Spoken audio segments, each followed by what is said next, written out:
कल जो किया था हमने उसमें था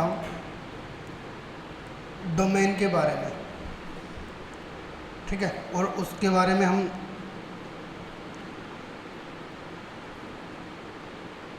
डोमेन,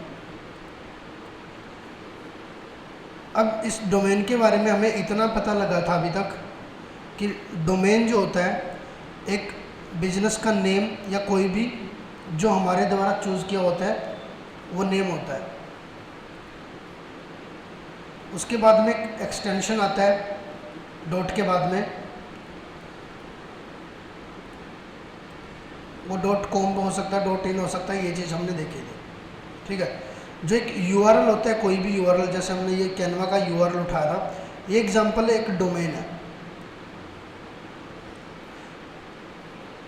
हमने ये देखा था कि डोमेन इस टाइप से हमारा एक डोमेन होता है।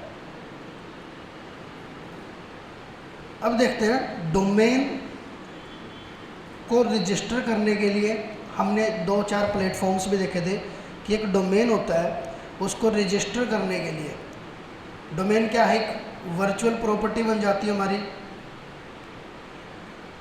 इस पे हमारा हक रहता है।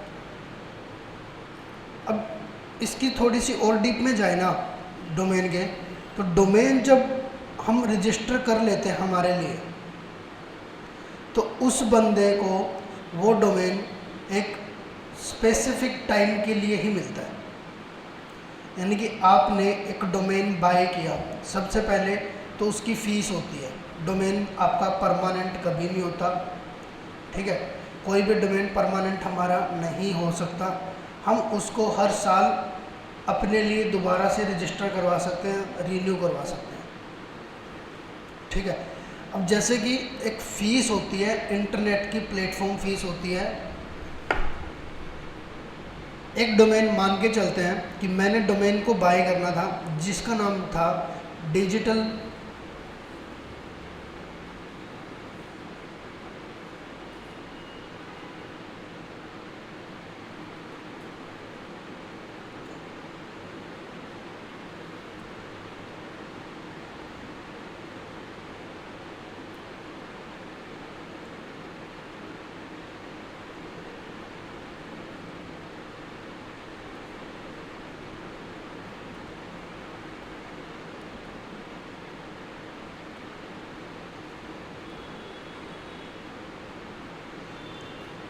मुझे एक डिजिटल फ्यूचर academy.com, मुझे एक ऐसा डोमेन बाय करना है। अभी डोमेन बाय करने के लिए मैं किसी ना किसी एक प्लेटफॉर्म पे जा सकता हूँ। मान के चलो कि डोमेन बाय करने के आप लोगों को मैंने 5-6 प्लेटफॉर्म दे दिए, जैसे नेमचिप था, ब्लू होस्ट था, गोडैडी था, होस्टिंगर था, होस्टगेटार था, ठीक है। इस टाइप से मैं चला गया नेमचिप पे, मान के चलते हैं, या गोडैडी पे चला गया। गोडैडी पे हमने जाके देखा कि डोमेन मिल रहा है, सेम डोमेन मैंने देखा, चेक किया, वहाँ पे अवेलेबल था, ठीक है, सेम नाम के साथ और सेम एक्सटेंशन के साथ में मेरे को डोमेन मिल रहा था, मैंने रजिस्टर कर लिया। अब आपको जब रजिस्टर करोगे, एक ये ऑप्शन देता है, इसको आप 1 ईयर के लिए ले रहे हो या 2 ईयर के लिए ले रहे हो या 10 ईयर के लिए ले रहे हो, आपको यहाँ पे उसके हिसाब से फ़ी पे करनी पड़ती है। मान के चलो कि .com होता है, .com आपका 700 से 1000 रुपये के आसपास में पड़ता है। कोई प्लेटफॉर्म अलग चार्ज ले रहा है, कोई प्लेटफॉर्म अलग चार्ज ले रहा है, ठीक है। किसी ने डिस्काउंट करके ये 500 में भी कर रखा हो, में भी, ठीक है। लेकिन एक एवरेज प्राइस में बताऊं तो वो रहती है 700 से 800 रुपये एक .com की प्राइस। अगर इसी डोमेन को मैं 10 साल के लिए ले रहा हूँ, यानी कि अब ये प्रॉपर्टी 10 साल के लिए मेरी हो चुकी है, ठीक है। अब जब आप एक डोमेन ले लेते हो, जैसे आप इंस्टाग्राम पे भी जाते हो, यूज़र नेम बनाते हो, तो ऐसे दिखाता ना ऑलरेडी एग्जिस्ट, तो वही चीज़ ये दिखा देता है टेकन। अगर कोई दूसरा बंदा किसी भी प्लेटफॉर्म पे चला जाए उसको लेने के लिए, इवन ये ऐसा तो नहीं होता सोशल मीडिया अकाउंट पे कि जैसे कि आपने कोई भी DFA के नाम से आपने इंस्टाग्राम पे ले लिया, तो अब DFA के नाम से आप फेसबुक पे नहीं ले सकते, यूट्यूब पे नहीं ले सकते, ऐसा तो नहीं है, आप उन पे वहाँ पे ले सकते हो अलग से। लेकिन डोमेन के मामले में ऐसा है, आपने अगर एक प्लेटफॉर्म से कोई भी डोमेन बाय कर लिया, अब आप किसी भी प्लेटफॉर्म से वो डोमेन दोबारा कोई भी बाय नहीं कर सकता, वो आपकी ही प्रॉपर्टी है। ऐसे तो GoDaddy पे अगर ऐसा होता, GoDaddy से मान के चलो apple.com ने अपना डोमेन बाय कर लिया, फिर मैं नेम चिप पे जाता, वहाँ से apple.com ले लेता, फिर तो सेम ही वेबसाइट हो गई। तो ऐसा इन प्लेटफॉर्म्स के ऊपर कभी नहीं होता। एक बार आपका डोमेन रजिस्टर्ड होगा, परमानेंट आपका ही रहेगा हर एक प्लेटफॉर्म से। अब क्या होता है जब डोमेन का टाइम कंप्लीट हो जाता है? एक डोमेन था, उसको मैंने लिया मान के चलो 1 साल के लिए, 1 ईयर के लिए लिया। अब फर्स्ट ईयर में इसकी जो प्राइस थी 800 रुपये में मैंने बाय कर लिया। 800 रुपये में उस टाइम पे इसके ऊपर डिस्काउंट था, तो मेरे को ये मिल गया, ठीक है। अब इसकी आई है बारी रिन्यूअल की। अब ये डोमेन रिन्यू करवाना पड़ सकता है हमें कब? जब 1 साल कंप्लीट हो जाएगा। आपके पास में इस डोमेन के लिए रिन्यू करवाने के लिए एक नोटिफिकेशन आएगा, ठीक है, कि आपकी जो एक्सपायरी है, डोमेन एक्सपायरी नियर बाय है, आप इसको रिन्यू करवाओ। अगर हम रिन्यू करवा लेते हैं तो आपका कंटिन्यू आपका ही डोमेन रहेगा। अगर आप रिन्यू नहीं करवाते, ठीक है, तो ये डोमेन आ जाएगा आपकी एक्सपायरी लिस्ट में, डोमेन हो जाते हैं एक्सपायर। अभी भी इसको कोई नहीं खरीद सकता, एक्सपायर में ही है। आपको फिर हर एक प्लेटफॉर्म के पास में अपना अलग पॉलिसी है, लगभग 14 से 15 दिन आपको ग्रेस टाइम देंगे। यानी कि उन्होंने बोला कि आपकी ड्यू डेट, लास्ट डेट है, आपने आज बाय किया था, आज हमने तारीख है 9 अप्रैल है, ठीक है, हमने 9 अप्रैल 2024 में डोमेन बाय किया था, ठीक है। अब ये 9 अप्रैल 2025 आ चुका है, तो मान के चलते आज लास्ट डेट थी, हमने इसको बाय करना था, आज भी नहीं करते हैं, तो ये 13 से 14 दिन का ग्रेस टाइम दे देता है हमें कि भाई ये टाइम और दे रहा हूँ, आपको टाइम नहीं लग पा रहा, क्या पता आपको पता ही ना हो, क्या पता आपने वो नोटिफिकेशन ही ना देखो, तो आपको ग्रेस टाइम ले लो। अगर आप 14 से 15 दिन में भी बाय कर लेते हो तो भी कोई दिक्कत नहीं है। इफ़ यहाँ से भी आप चूक जाते हो, डोमेन को छोड़ देते हो, फिर होता है इसी डोमेन की एक्सपायरी सिस्टम स्टार्ट। फिर ये एक्चुअल में एक्सपायर हो जाता है। एक्सपायर होने के बाद में जो भी प्लेटफॉर्म होता है, मान के चलो नेमचिप या GoDaddy, जो भी नेम प्लेटफॉर्म होगा, जिस भी प्लेटफॉर्म से वो डोमेन बाय किया हुआ था, वो डोमेन उस डोमेन की ऑक्शन करवाता है। ऑक्शन होती है, बोली लगती है। अब डोमेन अपने आप में बहुत वैल्यूएबल चीज़ है, ठीक है। जितनी ज़्यादा उसके ऊपर वर्किंग हुई होती है, जितने ज़्यादा ब्रांड के साथ में वो जुड़ा हुआ था, जिस भी ब्रांड का था, उसकी वैल्यू बहुत ज़्यादा रहती है, ठीक है। आपको इन फ्यूचर पता लगेगा कि डोमेन की एक्चुअल में वैल्यू क्या होती है। मान के चलो अगर कोई एप्पल का ब्रांड है या फिर कोई भी ऐसा ब्रांड जो बंद हो चुका हो, पहले फ़ोन आते थे जो लोग, ठीक है, जो लोग नाम से फ़ोन आता था, और कूल पैड टाइप में बहुत सारे ऐसे जिनके ऊपर ट्रैफिक बहुत ज़्यादा था, जिनके ऊपर बहुत ज़्यादा ऐसी थी। और ऐसी भी वेबसाइट होती हैं जो पहले एक कंपनी थी, बहुत बड़ी कंपनी थी, अब बंद हो चुकी है, ठीक है।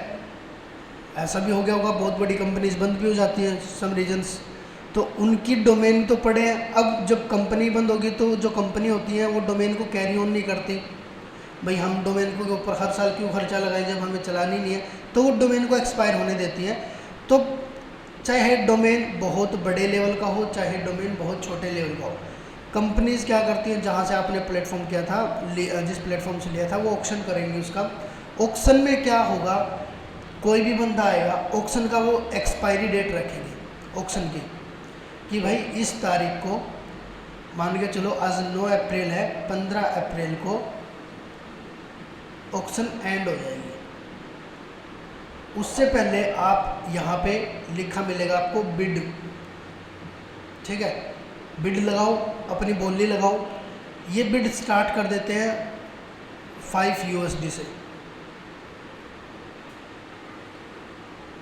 ठीक है। कि अगर मेरे को लग रहा है कि डिजिटल फ्यूचर एकेडमी डोमेन अच्छा है, इस डोमेन को मेरे को बाय करना है, पहले किसी बंदे ने ले रखा था, अब किसी और मैं लेना चाह रहा हूँ, वो एक्सपायर में ऑक्शन में है, तो मैं क्या करूँगा, इस पे ऑक्शन लगा दूंगा कि भाई $5 में मुझे दे दो, ठीक है। यहाँ दिखाएगा कितने ने ऑक्शन लगा दी, एक बंदे ने। अब कोई थर्ड पर्सन फिर आया, उसने देखा यार डोमेन तो अच्छा है, एक बंदा $5 में भी ले रहा है, मैं अगर इसको लेता हूँ 10 दिन में भी तो कोई दिक्कत नहीं है। सामने वाला आएगा, वहाँ पे दिखाया जाएगा कि मिनिमम आप $7 $8 लगाना ही पड़ेगा आपको, अगर इससे ऊपर लगाना है। मैक्सिमम आप अपनी मर्जी कितनी भी बिड लगाओ, ठीक है। मैं बोलता हूँ ठीक है, मैं इसके ऊपर $10 लगा देता हूँ। यहाँ पे $10 लग गई, 2 बंदे बिड में आ गए, इस एंड डेट आई नहीं अभी। ऐसे करके कोई अच्छा डोमेन होता है तो ये बिडिंग चली जाती है बहुत ज़्यादा, अगर डोमेन अच्छा होता है तो। अगर डोमेन लोकल है, जर्नल सा है, उसकी बिडिंग भी होती है, कोई बंदा उस पर बिड भी नहीं लगाता, जो उसकी प्राइस होती है वो उस प्राइस में भी नहीं बिकता, फिर वो वापस से कहाँ चला जाता है। अगर कोई बंदा बिड लगाता है तो क्या होता है, जैसे बिड लगाई इस केस में, और इस केस में बिड नहीं लगाई, अगर बिड लगाई है, ऑक्शन हुई है, इस केस में क्या होगा, मान के चलते हैं $10 एक पर्सन ने लगाए थे, ठीक है। अब वो बिड जीत चुका है, यानी कि वो डोमेन उसको मिल चुका है। अब जिस बंदे को ये डोमेन मिला है, उस डोमेन को एक तो $10 पे करने पड़ेंगे क्योंकि उसने ऑक्शन लगाई थी, प्लस उस डोमेन का रिन्यूअल चार्ज, इस डोमेन का रिन्यूअल चार्ज वही 1000 के आसपास में होगा। $10 का रेट 801 रुपये वैसे हो गए, 800 850, तो इस बंदे को अब 1800 रुपये यहाँ पे करके ये डोमेन लेना पड़ेगा। अगर हमारा डोमेन बिड लगाते हम, ऑक्शन में तो जाएगा ही, वो तो कंपलसरी है ही, ऑक्शन में कोई बंदा नहीं खरीदता है तो फिर ये डोमेन चला जाएगा डिलीटेड में, कि ये डोमेन हो चुका है भाई डिलीट, पहले डोमेन था ये, अब डोमेन ये नहीं है, ठीक है। पहले डोमेन था, अब डोमेन नहीं है, कोई बंदा काम कर रहा था इस डोमेन पे, अब काम नहीं कर रहा, अब ये डोमेन ऐसे काउंट होगा जैसे एक फ्रेश बिल्कुल डोमेन होता है। आप दोबारा से उसी प्लेटफॉर्म पे जाके उस डोमेन को वैसे ही खरीद सकते हो। अगर हम ऑक्शन नहीं करते हैं, कोई बंदा उस पर बिड नहीं लगाता, उस केस में ऐसी होती है चीज़ें, ठीक है। ये चीज़ समझ में आई?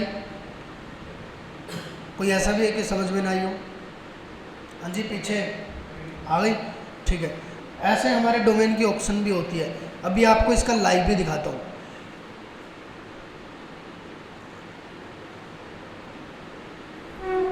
देखता हूँ अगर मेरा कोई डोमेन एक्सपायरी पे आया हुआ हो तो।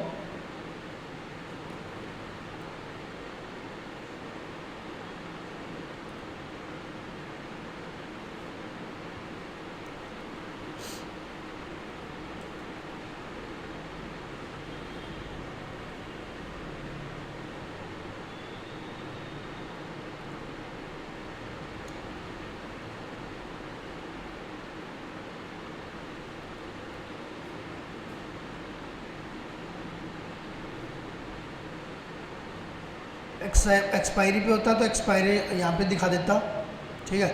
Expiring and expired. अभी कोई भी डोमेन ऐसा नहीं है जो एक्सपायर होने को है, ठीक है। लेकिन डोमेन लिस्ट के अंदर आप देखोगे तो मेरे पास में बहुत सारे डोमेन आपको दिख जाएंगे। यहाँ पे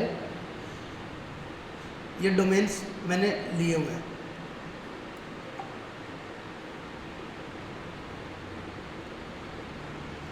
एक डोमेन है, ये डोमेन एक्सपायर होना है कब? अगले महीने, ठीक है, मई 25 में। कोई ना, अब देखते हैं, एक वेबसाइट है expireddomain.net।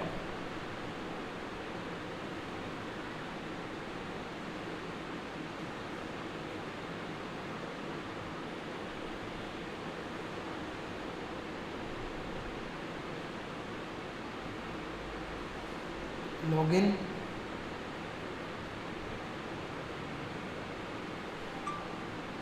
कोड,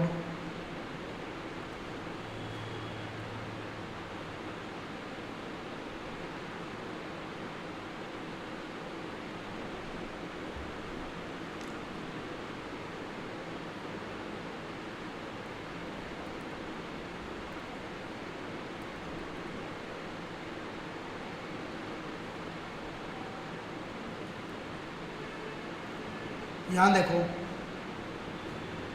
डिलीटेड डोमेन दिखा रखे हैं, जो डोमेन डिलीट हो चुके हैं, .com के डिलीटेड, .net के डिलीटेड, org के डिलीटेड, ये सारी चीज़ें। मार्केट प्लेस का मतलब होता है ऑक्शन के लिए जो डोमेन चल रहे हैं।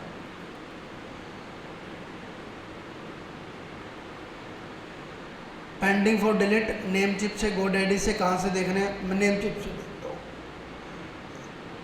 ठीक है। अब ये देखो UGC.ai, किसी के पास पहले होता था डोमेन, ये 2017 में किसी ने इस डोमेन को बाय किया था। अब ये डोमेन एक्सपायर हो चुका है 25 में, ठीक है। अब यहाँ से इसके सामने लिखा हुआ है बिड, कितनी बिड? 105 बंदों ने बिड लगा दी है इस पर, और कितने का डोमेन चला गया ये? 1888 USD। अब कंपनी को फ़ायदा मिल रहा है इस डोमेन का। 1888 USD का मतलब हो गए भाई 16 लाख। इस पर्सन को ये डोमेन इतना इम्पोर्टेंट है कि 16 लाख रुपए पे करने के लिए रेडी है, ठीक है।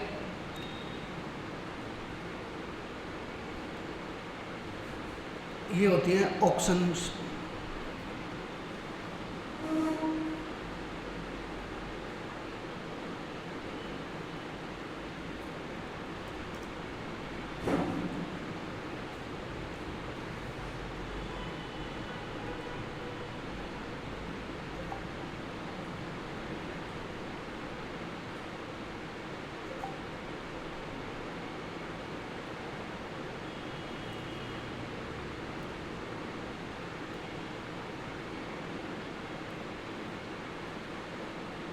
डिलीटेड डोमेन, यहाँ पे डिलीटेड पे जाके देख रहे हैं हम।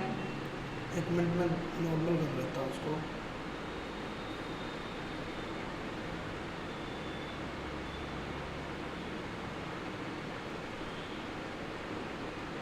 ओनली .com देखते हैं। अब देखो सब यहाँ पे अवेलेबल अवेलेबल अवेलेबल दिखाएगा, यहाँ पे कोई ऑप्शन नहीं लगेगी, ठीक है। ये डोमेन्स किसी के पास में थे, 2018 में कोई था, ये इस बंदे ने अलग अलग कंपनीज अलग अलग चीज़ों पे काम कर रही थी, एक्सपायर हो चुके हैं, कंपनी बंद हो जाती है, डोमेन्स की नीड नहीं होती। पहले हमारी गवर्नमेंट भी कैसे होती थी,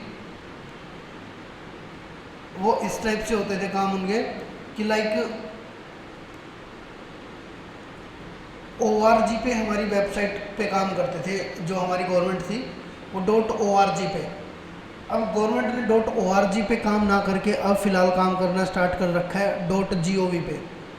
गवर्नमेंट के डोमेन जो gov से मिलेंगे, जो पहले वाले डोमेन थे वो एक्सपायर हो रहे हैं, ठीक है।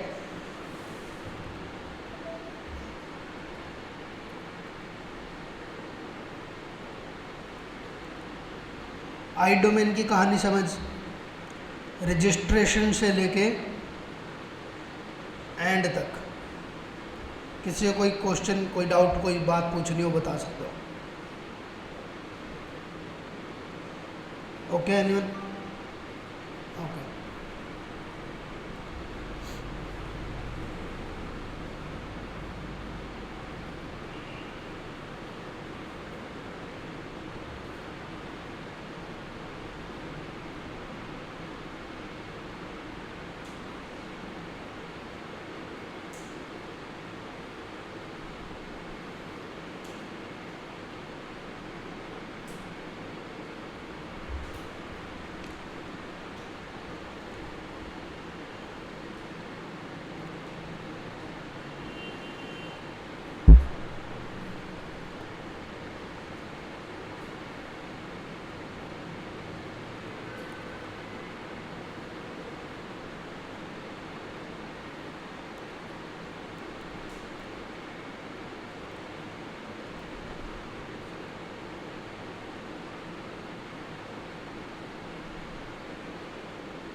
होस्टिंग,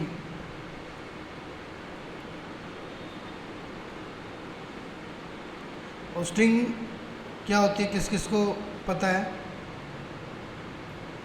होस्टिंग का?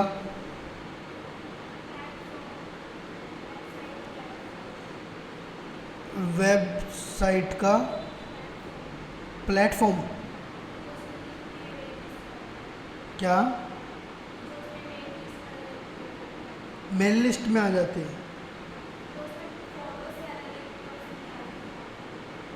सुन नहीं रहा, मेरे को पंखे की आवाज़ ज़्यादा आ रही है। एक प्लेटफॉर्म है कोई, आपको तो पता ही होगा।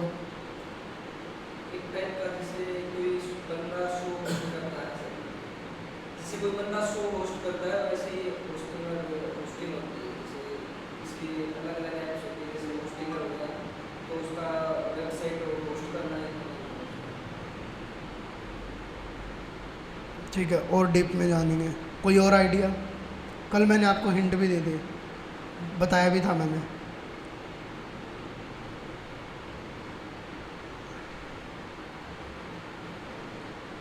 यहाँ तो नहीं है।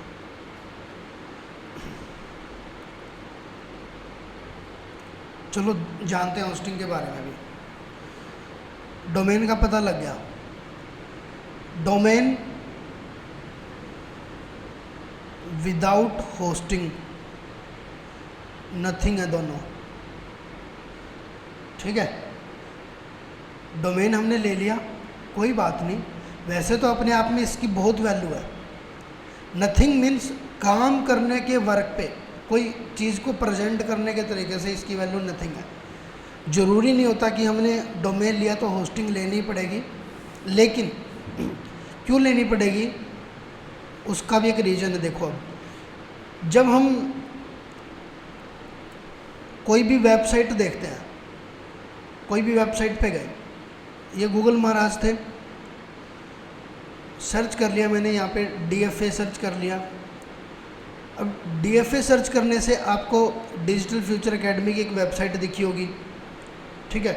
उस वेबसाइट पे दिखते ही आपने क्लिक किया होगा, क्लिक करते ही फिर जो पेज खुला हुआ ना पूरा का पूरा, उस पेज के अंदर यहाँ आपको इमेज दिख रही है, यहाँ टेक्स्ट दिख रहा है, यहाँ आपको बटन दिख रहा है, ठीक है, यहाँ फिर से एक टेक्स्ट दिख रहा है, यहाँ एक वीडियो दिख रही है।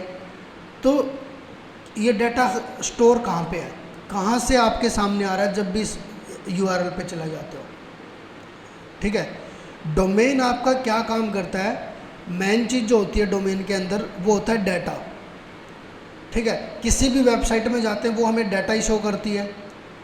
आप क्रिकबज़ पे जा रहे हो क्रिकेट का स्कोर देखने के लिए, तो वहाँ वो डाटा शो कर रहे हैं।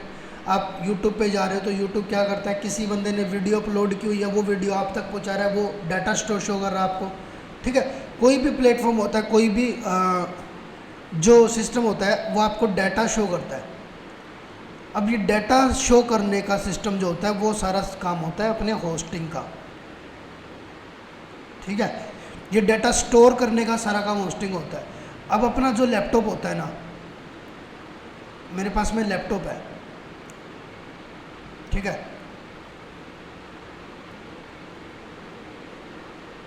मेरे पास में लैपटॉप है ये। अब लैपटॉप के अंदर हम कोई भी चीज़ चलाते हैं यहाँ पे। अब ये चीज़ जब भी चलती है तो मान के चलो कि यहाँ पे मैं गया, यहाँ गया फोल्डर में इतना सारा कंटेंट रखा हुआ है, यहाँ कंटेंट अलग रखा हुआ है, ये वीडियो अलग रखी हुई है, यहाँ पे एक अलग रखा हुआ है वीडियो।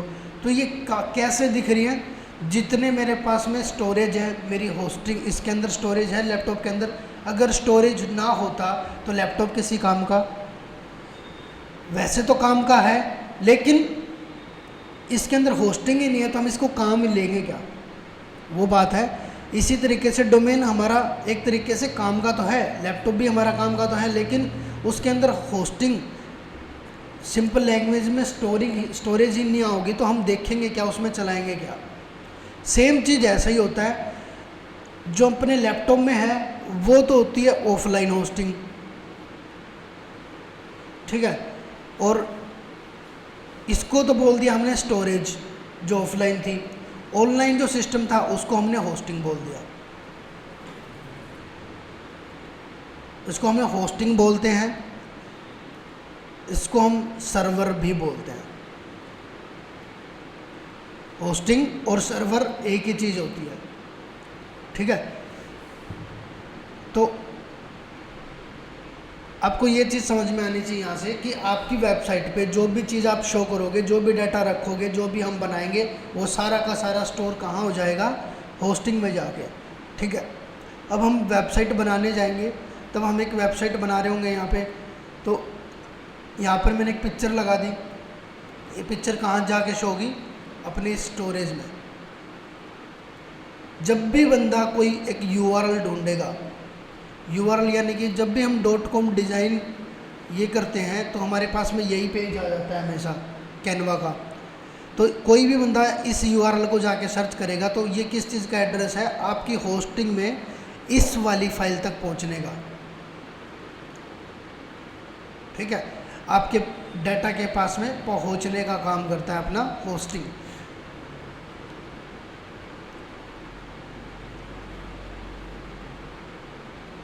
अब होस्टिंग भी कहाँ से मिलती है?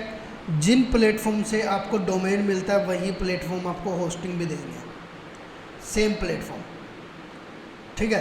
फिर हम क्या करते हैं?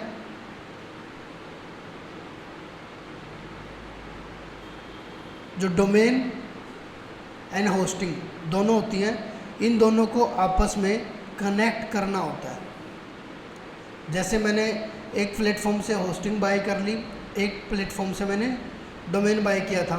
होस्टिंग एंड प्लेटफॉर्म मेरे दोनों अलग अलग प्लेटफॉर्म से हैं। अब डोमेन को कैसे पता लगेगा? जैसे कि आपने नेमचिप से, आपने भी नेमचिप से बाय किया ना होस्टिंग को, ठीक है, मैंने भी नेमचिप से बाय किया। आपने भी GoDaddy से डोमेन को बाय किया, मैंने भी GoDaddy से बाय किया। अब इन प्लेटफॉर्म को कैसे पता लगेगा कि कौन सी होस्टिंग आपकी है? वो क्या करेंगे? नहीं तो अगर उनको आपस में कनेक्टिविटी नहीं दी, डोमेन एंड होस्टिंग बाय तो कर ली, अब आपने होस्टिंग ले रखी है तो फिर आप वाले में मेरी वेबसाइट लग जाएगी, आप तो डिलीट भी कर दोगे, आपके कंट्रोल में चला जाएगा। इसलिए आपस में एक चीज़ होती है, डोमेन को और होस्टिंग को आपस में बताना पड़ता है। भाई होस्टिंग के पास में दो ऐसे ना खाली बॉक्स होते हैं, होस्टिंग के अंदर ऐसे खाली बॉक्स मिलेंगे, इन बॉक्स का नाम होता है DNS, ठीक है। अब यहाँ पे दो कोड होते हैं, सॉरी, जो ये DNS होते हैं, इसके DNS होते हैं, इसके पास DNS होते हैं, यहाँ पे ब्लैंक बॉक्स होते हैं यहाँ पे। अब आपको ये कोड DNS कॉपी करके इस होस्टिंग के और इन बॉक्स के अंदर लगा देना है। इसके अंदर पहले के अंदर पहला, दूसरे के अंदर दूसरा, इस होस्टिंग को पता लग जाएगा मेरे को इस डोमेन से आने वाला डाटा मेरे को सेव करना है। ठीक है, ये चीज़ें होती हैं। और जो होस्टिंग होती है आपको जब मिलती है ना होस्टिंग,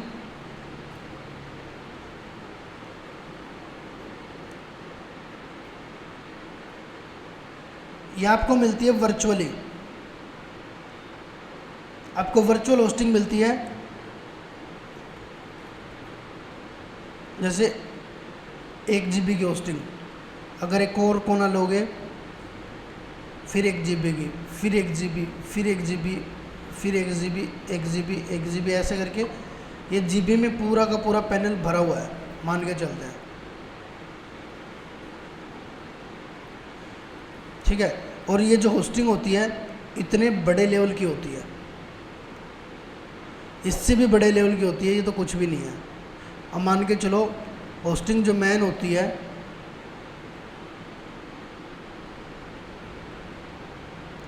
इतने बड़े लेवल की होती है, इतना स्टोरेज होता है उसके अंदर, और हमें जो मिलती है ना वो इतनी सी मिलती है।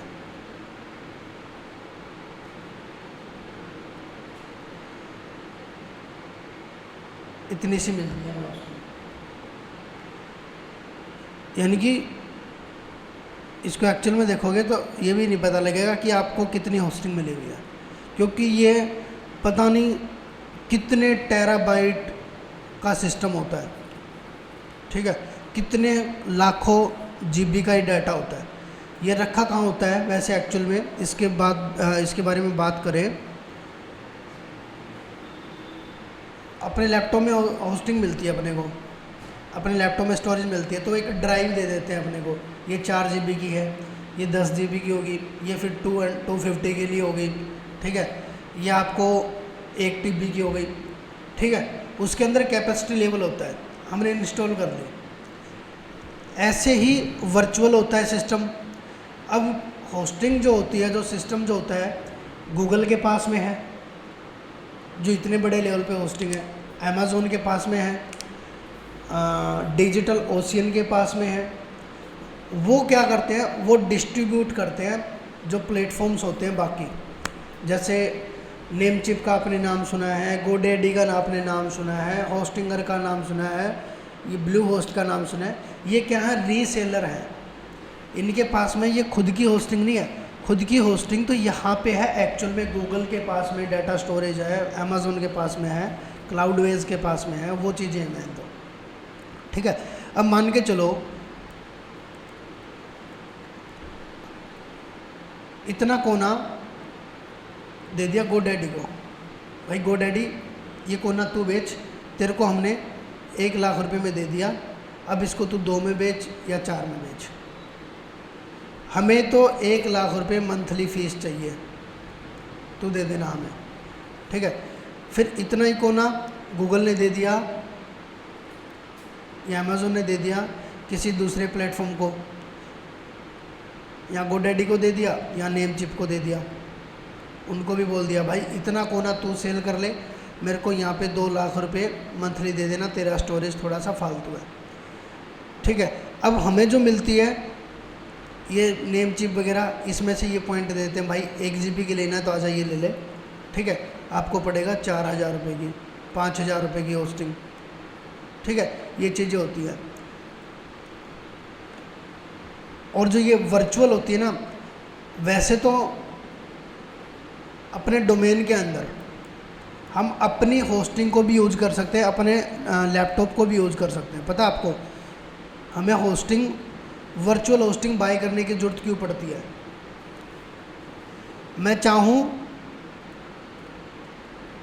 तो ये होस्टिंग मैं अपने लैपटॉप वाले भी यूज़ कर सकता हूँ, अपने लैपटॉप का जो स्टोरेज है उसको भी, बट मेरे डोमेन को मेरे लैपटॉप के स्टोरेज के साथ कनेक्ट हो जाता है। जब भी मैं अपनी वेबसाइट को खोलूँगा तो उसको तो यही बता रहा है ना कि कहाँ पे क्या फ़ाइल पड़ी है, ये शो कर देगा। लेकिन क्या अपना लैपटॉप 24/7 एक्टिव रहता है? नहीं रहता। और वेबसाइट को जब भी ऑन करते हम, कभी भी ऑन कर लो, वो हमेशा ऑन ही मिलती है। कभी भी ये नहीं मिलता कि ये वेबसाइट कांट बी रीच, बहुत सारे ऐसे केस में कांट भी रीच आ रहा हो रहा था, तो वो प्रॉब्लम होती है उनकी होस्टिंग की सर्विस की। ठीक है, वेबसाइट हमारी 24/7 चलती, लैपटॉप नहीं चलता। अगर आपको अपनी होस्टिंग को लैपटॉप को बना के चलाना है रेगुलर, तो आपको 24/7 चलाना पड़ेगा, यानी कि 24 घंटे चलाना पड़ेगा। फिर इसीलिए वर्चुअल होस्टिंग को लिया जाता है, क्योंकि ये बड़े बड़े स्टोरेज है ना गूगल के, और ये जहाँ से हमें होस्टिंग मिल रही है, ये होस्टिंग ऑलवेज चलती रहती है, ऑलवेज, ये कभी भी बंद नहीं होती। इनके बड़े बड़े कंप्यूटर सिस्टम होते हैं, गूगल क्लाउड रूम,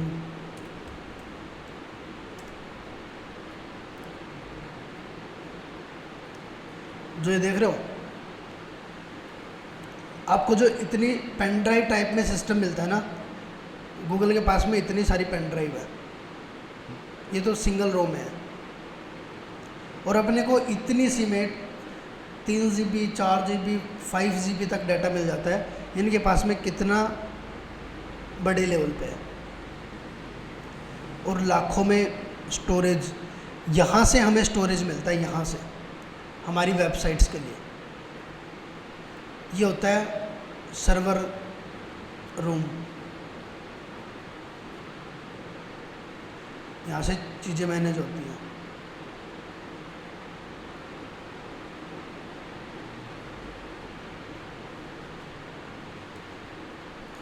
ये है गूगल क्लाउड।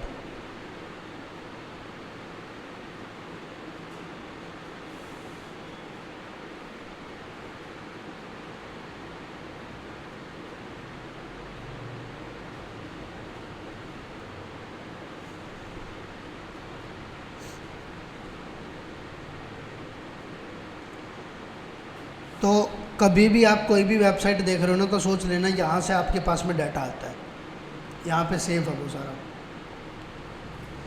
ठीक है,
ये देखो,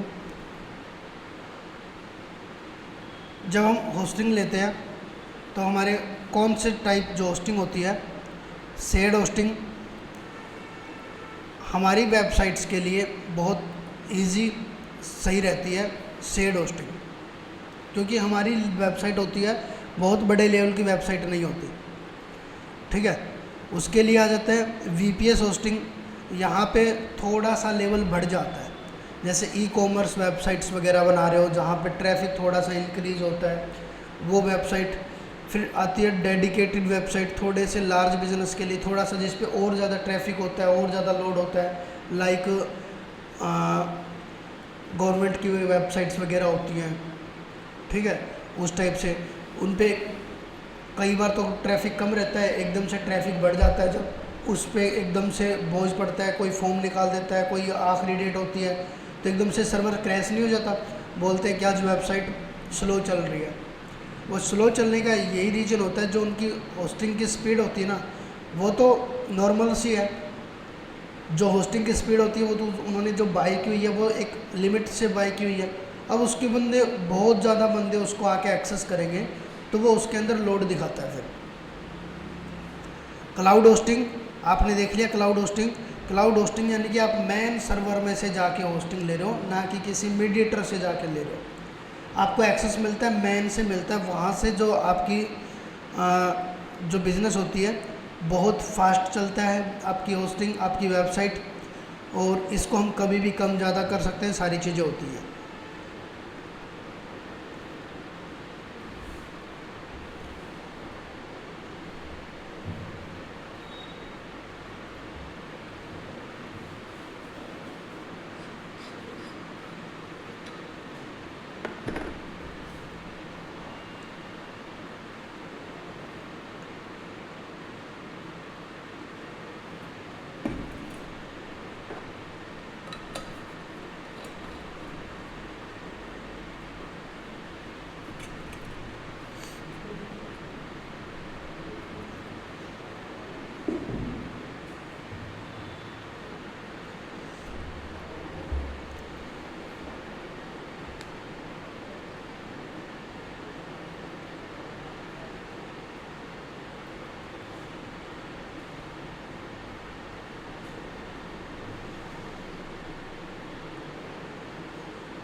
अब वेबसाइट को जब हम बनाएंगे वो हम किस किस पर्पज़ से बनाएंगे,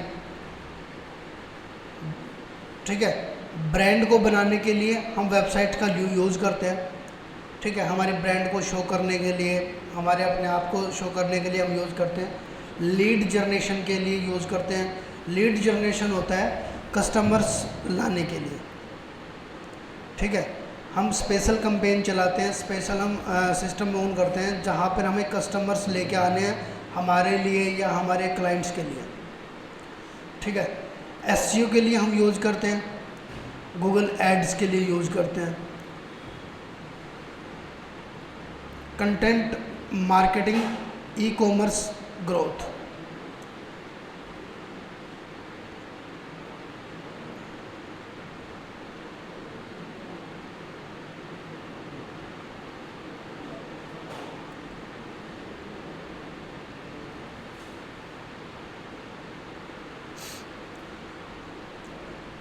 अब एक वेबसाइट से हम किन किन तरीक़ों से अर्न कर सकते हैं, एक सिंपल सिस्टम से। सबसे पहले हम गूगल से एडसेंस उसके ऊपर अप्रूवल करवा सकते हैं। गूगल से एडसेंस अप्रूवल करवाने का यानी कि सिंपल तरीका सबसे वेबसाइट से अर्निंग करने का। आपकी वेबसाइट है, आप उसके ऊपर कंटेंट डाल रहे हो, बहुत सारी वेबसाइट आप देख चुके होंगे ऐसी जहाँ पर ऐड चलती रहती है, ठीक है। जैसे ये एक मैं वेबसाइट खोलता हूँ, अभी यहाँ पर सिकंदर के नाम से कोई वेबसाइट, कोई किसी की वेबसाइट है, वहाँ पे किसी ने ये लिखा हुआ है, ठीक है। अब ये यहाँ पर ऐड आई हुई है, यहाँ पे ऐड आई हुई है। ऐड आती है, जितनी ज़्यादा आपकी वेबसाइट पे ऐड चलती रहेगी, जो जितने ज़्यादा लोग आपकी वेबसाइट को देखेंगे, आपको अर्निंग उतनी ज़्यादा होती रहेगी, ठीक है। तो ये क्या होती है, एडसेंस अप्रूवल से आपको इनकम होती है। एफिलिएट मार्केटिंग से आपको इनकम होती है। जो मैं इनकम करता हूँ वेबसाइट के थ्रू, एफिलिएट मार्केटिंग के थ्रू करता हूँ, ठीक है। कि एक ब्लॉग वेबसाइट बना दी, ऐसा वेबसाइट बना दी जिसके अंदर मैंने प्रोडक्ट के बारे में लिखा हुआ है, ठीक है। जब भी लोगों को उस प्रोडक्ट की नीड होती है तो मेरी वेबसाइट पे आते हैं और बाय कर लेते हैं, ठीक है। तो मेरे को क्या करना है, मेरे को कुछ नहीं करना है, एसईओ करना, वेबसाइट के ऊपर जाके कंटेंट लिखना है उस प्रोडक्ट के बारे में, ठीक है। कोई बंदा आएगा, वो उस वेबसाइट पे क्लिक करके बाय कर लेगा, मेरे को 10-15 हज़ार रुपये कमीशन मिल जाता है, ठीक है। तो ये चीज़ें होती हैं। ई कॉमर्स स्टोर हम बना लेते हैं। ई कॉमर्स स्टोर से यानी कि फ्लिपकार्ट, मिंत्रा जैसी वेबसाइट आप बना लेते हो। फ्रीलांसिंग आप कर सकते हो, वेबसाइट बनाने के आप सामने वाले से चार्ज ले सकते हो, ठीक है। अभी भी हमारे पास में ऐसे आते रहते हैं जो वेबसाइट बनवाने के लिए हमें अप्रोच करते हैं, ठीक है। तो उनकी वेबसाइट हम बना के देते हैं। एक वेबसाइट को बनाने के 20-25,000 कई 15,000 तक भी हम चार्ज करते हैं, ठीक है। लास्ट मंथ भी हमने कई वेबसाइट बनाई हुई थी, आज भी हमारे पास में वेबसाइट आती रहती है। अब ऑनलाइन कोर्स एंड मेंबरशिप, आप अपनी वेबसाइट पे ऐसी वेबसाइट बना सकते हो जहाँ पर आप ऑनलाइन कोर्स दे सकते हो, मेंबरशिप दे सकते हो किसी चीज़ की। ये बटन ऑन करना पहला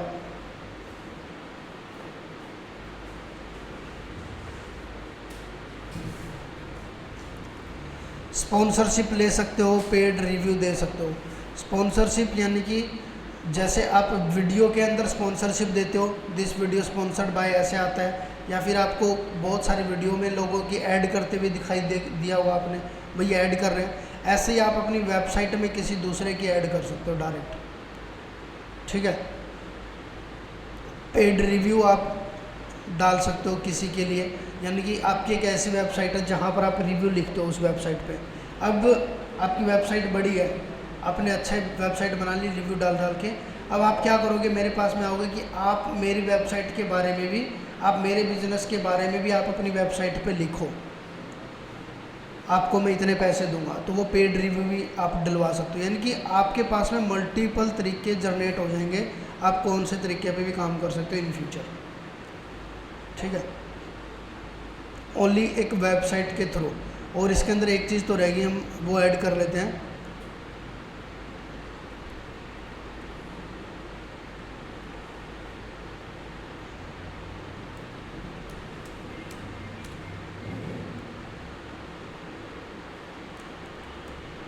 जॉब।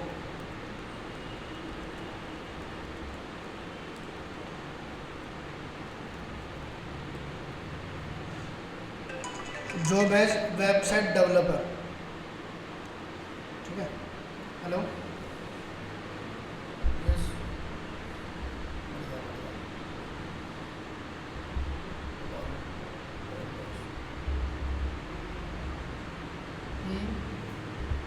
हाँ हाँ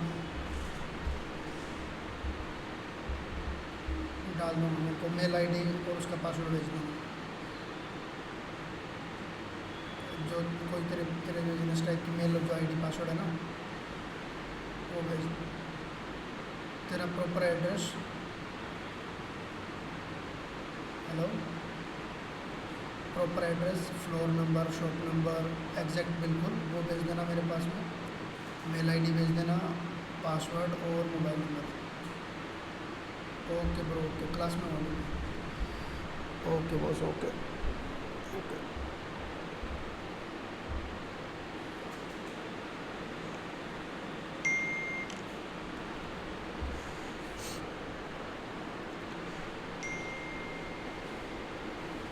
अब वेबसाइट को बनाने के लिए हम यूज़ क्या करेंगे, कैसे वेबसाइट बनेगी हमारी, हमने जान लिए बेसिक्स कि हमें सबसे पहले तो एक चीज़ चाहिए, हम कंटेंट इकट्ठा करते जा रहे हैं, ठीक है। ये चीज़ हमने देख ली कि हमें क्या क्या चीज़ें चाहिए, यहाँ पे हम नोट डाउन कर लेते हैं। सबसे पहले हमें ये पता होना चाहिए कि क्या हम बनाएंगे, ठीक है। फिर हमें उस चीज़ के बारे में एक डोमेन चाहिए,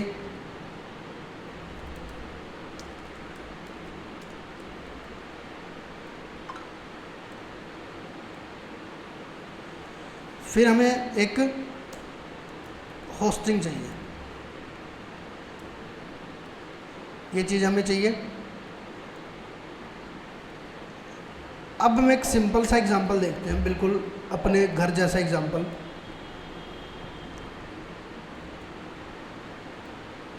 अब मान के चलो हमने डिसाइड कर लिया हमें क्या बनाना है, डोमेन हमने लेना, होस्टिंग हमने लेनी है। जब हम घर बनाते हैं अपना, सबसे पहले क्या लेते हैं, एक लैंड लेते हैं, ठीक है, जहाँ पे पूरा स्ट्रक्चर खड़ा हुआ, स्ट्रक्चर खड़ा होता है हमारा होस्टिंग के अंदर, उसके अंदर ही होता है पूरा डाटा। अब किसी की भी स्टोरेज पे जाके या किसी की भी लैंड पे जाके हम नहीं बना सकते, उसके लिए हमारे पास एक रजिस्ट्री होनी चाहिए, उसके पेपर हमारे पास में होना चाहिए। तो उसके पेपर यानी कि उसकी रजिस्ट्री हमने डोमेन हमारे पास में है कि भाई ये मेरा नाम है, ये मेरा डोमेन का नाम है, ये मेरी होस्टिंग है। अब इसके ऊपर मैं एक घर बना सकता हूँ, ठीक है। हम वेबसाइट बनाएंगे किस तरीके से, उसका एग्जाम्पल है ये। मेरे पास में दोनों चीज़ होगी, घर की, होम की रजिस्ट्री हो गई और होम लैंड हो गई। अब बनाने के लिए हम खुद बनाएंगे, खुद से कुछ करने लगेंगे तो कैसा बनेगा हमें पता ही है। इसलिए हम क्या करते हैं, टेंडर दे देते हैं किसी को भी, ठीक है, एक अच्छे से बंदे को टेंडर दे देते हैं। ये टेंडर जो लेता है इसका नाम है वर्डप्रेस, ठीक है, जिसको हम टेंडर देते हैं वर्डप्रेस। ओके, अब वर्डप्रेस क्या करता है, हमसे जो टेंडर लेता है क्या वो खुद काम करता है? बहुत रेयर होता है कि वो खुद ही काम कर रहा है। ठीक है, वो क्या करता है, अपनी टीम लेके आता है। टीम लेके आया, अलग अलग, एक होता है उसमें सबसे सीनियर जो मेन काम देखता है। ठीक है, मान के चलते हैं ये इसका मिस्त्री है। ठीक है, इसका नाम हम रख रहे हैं एलिमेंटोर, जो हमारी वेबसाइट को बना के देगा। भाई बना तो ये भी सकता है, आता इसको भी है, लेकिन एक होता है ये मॉडर्न है थोड़ा सा, इसको ये पता है कि आज की चीज़ें कैसे बनानी है, बढ़िया चीज़ें कैसे दिखानी है, बढ़िया चीज़ें कैसे दिखती हैं, इसको इतना नहीं पता मॉडर्न टाइप में, लेकिन बना तो ये भी देता है। ओके, कोई बात नहीं भाई, आप मॉडर्न बनाओ, हम एलिमेंटोर का यूज़ करेंगे मेन चीज़। ठीक है, अब इसके हेल्पर की भी नीड पड़ेगी। आपको एक घर बनाते तो हमें एक उसकी भी ज़रूरत पड़ती है कि हमारा घर दिखेगा कैसा, किस बेस पे काम होगा। उसके लिए हम एक मैप तैयार करवाते हैं, नक्शा तैयार करवाते हैं। ठीक है, उसको हम बोलेंगे थीम वेबसाइट में। ठीक है, उसको हम बोलेंगे थीम। फिर बहुत सारे वो आते हैं मज़दूर, कोई कुछ काम करने में एक्सपर्ट है, कोई कुछ काम करने में एक्सपर्ट है, कोई कुछ काम एक्सपर्ट में है, उनको हम बोलेंगे प्लगइन।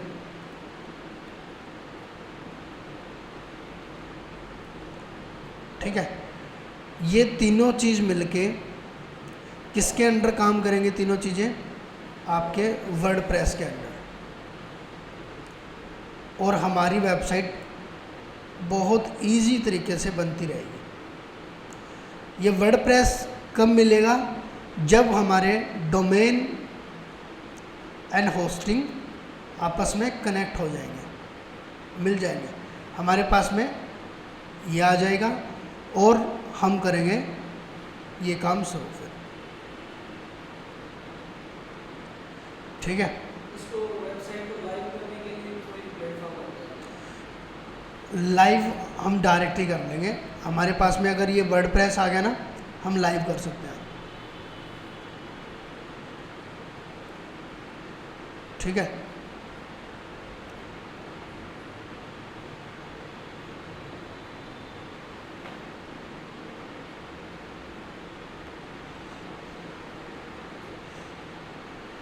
लैपटॉप किस किस के पास फ़िलहाल नहीं है? जो लेके नहीं आया, आपने लेके आए, आपने लेके आए, आपने लेके आए। आप दोनों पे घर पे है लैपटॉप? आप पे नहीं है? आप पे भी है? तो कल से लैपटॉप लेके आना, उसके अंदर लाइव देखेंगे। ठीक है, डोमेन एंड होस्टिंग को कनेक्टिविटी देखेंगे, आपस में कनेक्ट कैसे करना है, डोमेन को बाय कैसे करना है। आप लोगों को डोमेन मेरी तरफ से मिलेगा। ठीक है, जो चीज़ें अभी तक मैंने करवाई हैं, ठीक है, उसमें से आप लोगों को एक एक क्वेश्चन पूछूंगा, एक एक दो दो जो भी क्वेश्चन। ठीक है, जो भी अच्छे से उसको जवाब देगा, उसको मेरी साइड से डोमेन, एक फ्रेश डोमेन बिल्कुल फ्री, आपके सामने डोमेन बाय करूँगा मैं। ठीक है, और वो डोमेन आपको गिफ्ट। ठीक है, डोमेन सबको मिलेंगे, लेकिन एक होगा डोमेन, एक होगा सब डोमेन। बाकी को मिलेंगे सब डोमेन, एक को मिलेगा डोमेन। सब डोमेन और डोमेन में क्या फ़र्क होता है, ये देखो। जो हमने डोमेन बाय किया एक कोई भी, ठीक है, मान के चलते हैं, गूगल का ही एग्जांपल दिखाऊंगा आपको मैं अभी लाइव। गूगल ने एक डोमेन बाय कर रखा है google.com, ठीक है। अब गूगल के कितने सारे प्लेटफॉर्म हैं, हम यहाँ पे जाके देख सकते हैं। ये जो प्लेटफॉर्म दिख रहे हैं ना आपको एक कॉर्नर से, ये सारे गूगल के हैं, ठीक है। अब गूगल ने जब ड्राइव निकाला तो गूगल ड्राइव ने ऐसे, आप गूगल ने कोई डोमेन बाय नहीं किया google-drive.com, ऐसा कोई डोमेन बाय नहीं किया। ऐसा भी उसने कुछ भी बाय नहीं किया कि ये क्या है बिजनेस प्रोफाइल मैनेजर, ये भी नहीं बाय किया होगा। mail.com भी बाय नहीं किया होगा। यूट्यूब गूगल का नहीं होता था, किसी और का होता था, तो इसलिए वो यूट्यूब है, ठीक है। लेकिन जो चीज़ गूगल ने खुद ने बनाई है वो बस पहली बार खुद में बनाई थी। गूगल एक चीज़ बनाई थी गूगल, उसके बाद में क्या चीज़ बनी, अब गूगल को लॉन्च करना था मेल लॉन्च करना था गूगल ने। अब गूगल ने क्या किया, mail.google.com। अब ऐसे है, सब डोमेन क्या होता है, आपके इसी डोमेन का एक पार्ट बन जाता है इस तरीके से। इसके आगे एक डॉट लग जाता है और इसका कभी भी कोई भी चार्ज नहीं लगता, कोई फीस नहीं लगती। आप चाहे अपने डोमेन के कितने सब डोमेन बना लो, ठीक है। आप अपने डोमेन के आगे डॉट लगा के, आपके पास में एक ऑप्शन होता है, फंक्शन होता है, उसमें जाके ऑप्शन होता है कि आप अपने डोमेन का सब डोमेन बनाना चाह रहे हो तो ठीक है, आप कितने ही बना लो। आपने बस एक डोमेन बाय किया था, अब आप अपने ही सब डोमेन बना सकते हो, ठीक है। अब आपको प्लेटफॉर्म फीस नहीं देनी, रिन्यूअल चार्ज नहीं देना। आपको रिन्यूअल चार्ज हमेशा एक ही डोमेन का देना है, ठीक है। आपको एक ही डोमेन बाय करना है, वो चीज़ें, क्योंकि मेन डोमेन हो गया ये। अगर इस डोमेन को कुछ होता है तो ये ख़त्म सब, ये चीज़ भी ध्यान रखना, सब खत्म। क्योंकि बेस क्या हो गया, ये चीज़। एक डोमेन के सेकंड पार्ट होता है हमारा डोमेन, सब डोमेन। अब यहाँ देखो कैसे होता है,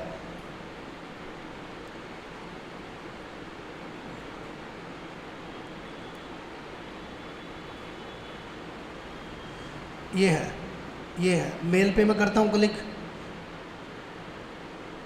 तो एक URL देखो, एक URL आया है। आपको यहाँ पे कॉपी कर लेता हूँ और जूम करके दिखाता हूँ।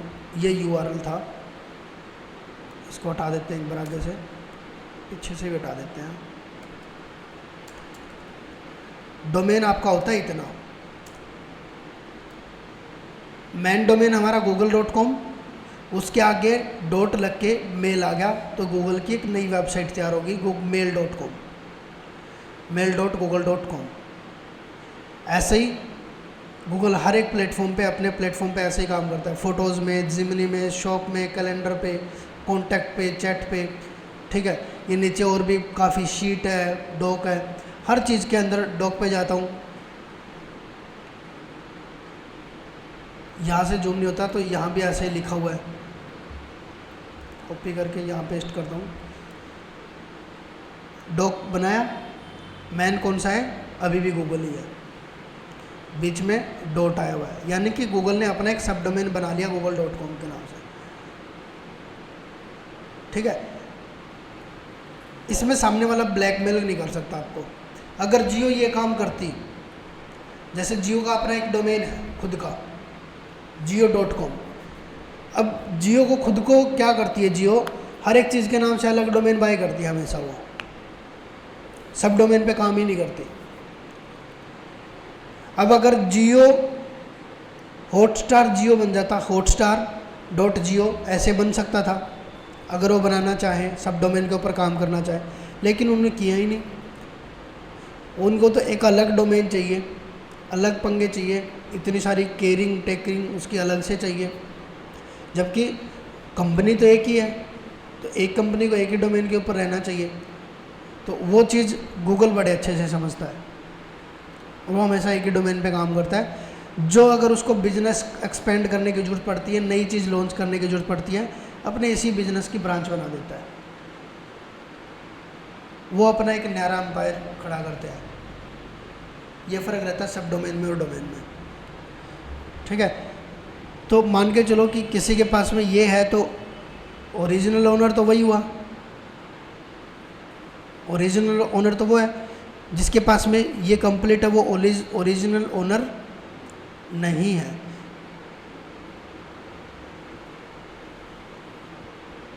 तो अब कल हम चीज़ें जो सीखने वाले हैं उसके बारे में बता देता हूँ, क्या क्या चीज़ें हम कल सीखने वाले हैं। हमने सीखा डोमेन के बारे में, रजिस्टर से लेके डोमेन एंड या एक्सपायर कैसे होता है। हमने देखा होस्टिंग, होस्टिंग क्या होती है, वर्क कैसे करती है, और होस्टिंग बनती कहाँ है, आती कहाँ है, हमें कैसे मिलती है, और कौन सी होस्टिंग हमारे बिजनेस के लिए ठीक है। जैसे शेयर्ड होस्टिंग हमने देखा था, VPS हमने वो देखा, क्लाउड होस्टिंग हमने देखा, ठीक है। होस्टिंग के बारे में जाना। फिर डोमेन का ही हमने एक और चीज़ देखा, डोमेन भी 2 पार्ट में डिवाइड हो जाता है, डोमेन एंड सब डोमेन, ठीक है। कल हम देखने वाले हैं डोमेन रजिस्टर करते कैसे हैं, ठीक है।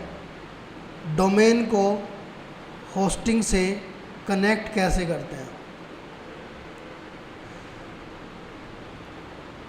डोमेन पे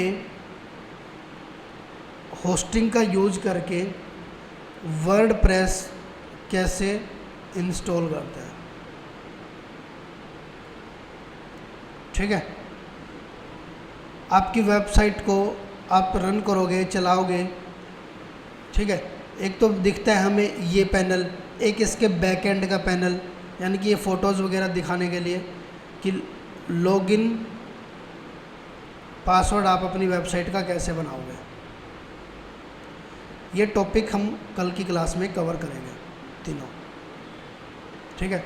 इम्पोर्टेंट टॉपिक रहेंगे, बिल्कुल बेस रहेगा आपका वेबसाइट का भी, और आपको पूरी लाइफ ये चीज़ काम आने वाली है डिजिटल मार्केटिंग में, क्योंकि आपको हर बार जब भी वेबसाइट बनाओगे इस प्रोसेस से गुजरना ही पड़ेगा, इन तीनों चीज़ से, ठीक है। जब भी आपका वेबसाइट बनाने का मन है तो आपको इस प्रोसेस से निकलना ही पड़ेगा। तो आपको कल इन चीज़ों के बारे में सीखना है। लैपटॉप ले आना, साथ साथ में करके देखना, काम आएंगी चीज़ें बहुत, ठीक है। कोई भी कल लैपटॉप मिस मत करके आना, ठीक है। और कोई चीज़ पूछनी होती है तो भाई पूछ लिया करो, आप बहुत चुप चुप से रहते हो सारे ही,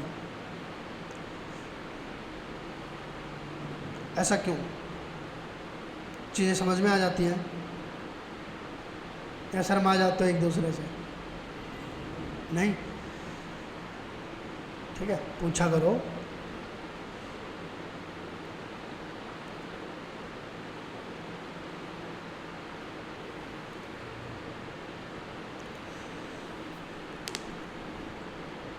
ओके,